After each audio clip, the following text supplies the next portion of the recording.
Paldies! Es runāšu tiešām par konkrētu ideju, reālu realizējumu, kur arī visdrīzākais šā gada laikā tiks arī realizēta par Latvijas sarkanā krusta jauniešiem, kuri Rīgas centrālajā nodaļā ir izdomājuši, ka vajag organizēt apmācības pirmajā palīdzībā. Kādēļ būtu tas aktuāli? Jo jauniešiem šķita, ka Latvijā nav tādas centrālas sistēmas un šī pirmā palīdzība patiesībā netiek aizskata ne pamatskolā, ne vidusskolā. Tieši tādēļ tas arī būtu aktuāli. Un projekta mērķis sākotnēji izglītot 20 jauniešus, kuri būtu kā vienauču izglītotāji un tālāk apmācītu jau vismaz 2000 jauniešus visā Latvijā. Apmācība noris tātad sākotnēji tiks apmācīti 20 jauniešu vecumā no 17 līdz 25 gadiem.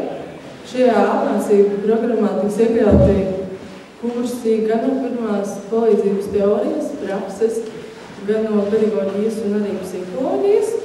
Šajā apmācībā tiks iekļauti arī profesionāļi no katastrofu un medicīnas centra, kā arī jauniešiem pašiem būs jāizstrādā šī programma, kuras ietvaros viņi turpmāk apmācīs jauniešus. Katram jaunietim būs tālāk uzdevums apmācīt vismaz 100 jauniešus skolā savā vai savā organizācijā. Šī projekta ietvaros ir plānots realizēt arī nometni.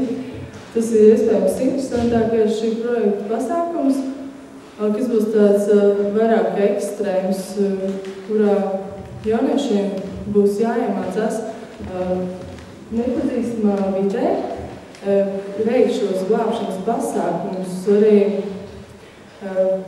jābūt prasmes rīkoties šajā nepazīstamā vidē un operatīvi uzreiz rīkoties.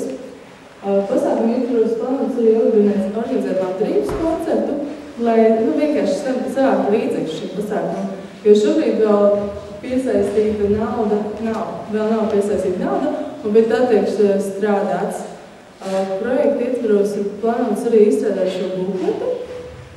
Pirmā palīdzība, kurš varētu arī noderēt turpmākajās apmācībās noteikti.